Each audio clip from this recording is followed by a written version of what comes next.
ચાલો અંકિતભાઈ કેટલા મીંડા છે? સરસ. તો બગડારે ભાઈબંધી કરી દો. તમારે આરતીબેન 9 છે તો નવડારે ભાઈબંધ બની જાઓ. હાલો ભાઈ. તમારે ભાઈ 6. સરસ. 6 ની બાજુ ભાઈબંધ થઈ જાઓ. પલકબેન તમારે કયો નંબર છે? ચોગડે 4. તો કઈ બેનપણી થશે? હા તો થઈ જાઓ, એના બેનપણી થઈ જાઓ.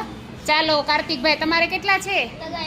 હા તો 3 તગડે 3 ના બે ભાઈબંધ બની જાઓ. હાલો તો ભાઈબંધ બની ગયા. હા તમારે 7 છે તો 7 7 ના ભાઈબંધ બની જાઓ. તમારે 8 ના બની જાઓ. તમારે 5 છે તો બે સામસામા ઊભા રહી જાઓ બેનપણીઓ.